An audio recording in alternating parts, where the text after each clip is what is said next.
What if Angelina Jordan's incredible voice was never really a mystery?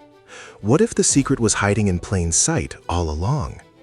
Long before millions of people watched her on America's Got Talent, Angelina had already developed something that most young singers spend years trying to find: her own musical identity. She didn't simply sing old songs, she seemed to understand them. She knew when to hold a note, when to pull back, and when silence could say more than another vocal run. That is part of what made people stop and listen. But behind that unusual sound was a story that began much earlier than her famous golden buzzer moment. Angelina was introduced to music at a very young age, and what she gravitated toward was revealing. Instead of building her identity around contemporary pop, she showed a strong connection to jazz, blues, soul, and classic standards. That choice mattered because those genres demand more than vocal power. They require timing, they require phrasing, they require an understanding of emotion. A singer can have a technically impressive voice and still sound disconnected from a song. Angelina often seemed to approach music differently. She treated the melody almost like a conversation. Some phrases were soft, others were stretched, and the spaces between the notes became part of the performance. That unusual instinct would become one of her biggest advantages. Then came the performance that helped introduce her to an enormous online audience. Angelina's rendition of Fly Me to the Moon became one of the clearest examples of why people were so fascinated by her. On paper, it was an old standard. Nothing about the song was new. But Angelina's age created an immediate contrast with the music. Viewers expected a child to sound like a child. Instead, they heard someone comfortable with a style associated with much older performers. The surprise wasn't simply that she could sing the notes, it was that she seemed to understand the mood. That distinction is important. Plenty of children can learn to sing a difficult song. Far fewer can make an audience believe they actually feel it. And there was another detail hiding underneath that performance. Angelina didn't seem obsessed with proving how powerful her voice could be. She often used restraint. That may sound simple, but it is surprisingly difficult. Young singers are frequently encouraged to go bigger, louder, and higher. Angelina's performances often worked because she understood the opposite approach. A quieter delivery could create tension. A small change in tone could completely alter a lyric. A note did not need to be enormous to be memorable. This gave her voice a mature quality that had less to do with raw vocal range and more to do with musical judgment. And that may be one of the biggest reasons her performances continued to attract attention. Her influences also tell an important part of the story. Presenter TV. Angelina has shown admiration for legendary artists from earlier generations, particularly singers associated with jazz and soul. That influence can be heard in the way she approaches rhythm and melody. But imitation would never have been enough. If Angelina had simply tried to sound like one of the singers she admired, her performances might have been impressive but forgettable. Instead, she borrowed elements from those traditions and gradually turned them into something personal. That is how musical identity usually develops. You absorb what inspires you, experiment with it, and eventually discover what belongs to you.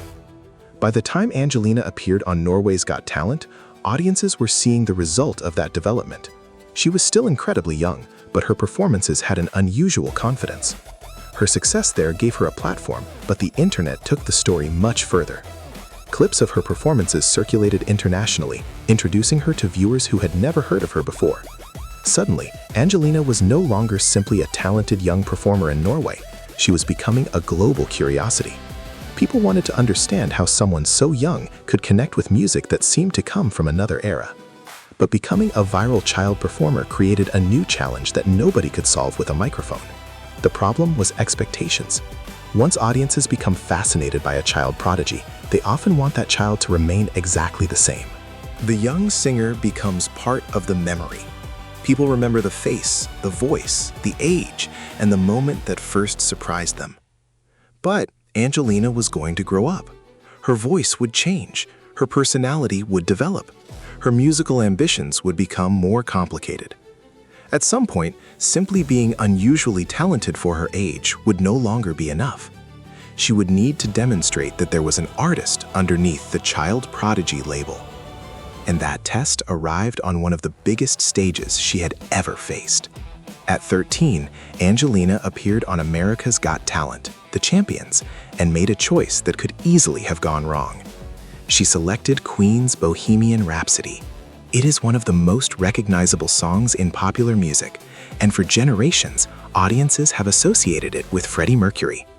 Trying to recreate the original would have been almost impossible. Angelina wisely went in another direction. She slowed the performance down and transformed the song into something more intimate. Instead of competing with Freddie Mercury, she created her own interpretation. That decision revealed something important about her growth. The little girl people remembered from viral videos was becoming a performer who understood that originality often comes from interpretation, not imitation. Then Heidi Klum pressed the golden buzzer. For viewers discovering Angelina for the first time, it was an extraordinary introduction. For people who had followed her since childhood, it represented something else. It showed that Angelina's appeal had survived the transition from little-known child performer to a more mature young artist. The golden buzzer gave her another enormous burst of international attention, but it also raised the stakes. Once millions of people see you deliver a performance like that, they expect the next chapter to be just as impressive. That is where many young performers struggle. A viral moment can make people famous. It cannot automatically make them sustainable artists. Angelina's next challenge was therefore much bigger than another talent show audition. She had to grow without losing what made her distinctive. That meant allowing her sound to evolve, exploring original material, and developing a clearer artistic identity. This is the stage of a career that is often less glamorous. There is no golden buzzer, no dramatic surprise, no instant viral explosion. Just years of experimentation, recording, performing, and figuring out what kind of artist you actually want to be. But that quieter development may ultimately matter more than the audition that introduced millions of viewers to her. There is also a misconception about what makes Angelina's voice special. People sometimes describe it as if there must be one hidden trick. Maybe it is her tone, maybe it is her range, maybe it is simply the fact that she started singing so young. But none of those explanations tells the full story. A great voice is not only about the instrument itself, it is about what the singer chooses to do with it. Angelina's phrasing, timing, musical influences, restraint, and emotional delivery work together. Remove one element, and the result would probably feel different. That is why comparing Angelina to other young singers can miss the point. The goal isn't to determine whether she can sing higher, louder, or faster than someone else. Her real strength has always been the ability to make a listener slow down and pay attention. She can take a song that audiences have heard hundreds of times and make it feel slightly unfamiliar. That is a rare skill, and it explains why performances such as Fly Me to the Moon and Bohemian Rhapsody continue to attract viewers long after their original broadcasts. But there is one final piece to the story. Angelina's greatest challenge may have nothing to do with her voice at all. It is the weight of her own past. When the world discovers you as a child, that version of you can become permanently attached to your name. Every new performance gets compared with the moment people first fell in love with you. Every change can be judged against an older version. For Angelina, growing as an artist means accepting that some listeners will prefer the child they remember, while others will want to see what the adult artist can become.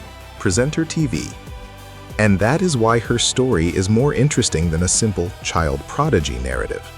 The child who first attracted attention had something remarkable, but the young artist who continues to develop has something much harder to build: longevity. Talent got Angelina noticed. Musical taste helped define her. Experience helped refine her. But time will determine how far that identity can ultimately go. So what is the hidden story behind Angelina Jordan's incredible voice? It probably isn't one secret technique or one magical moment.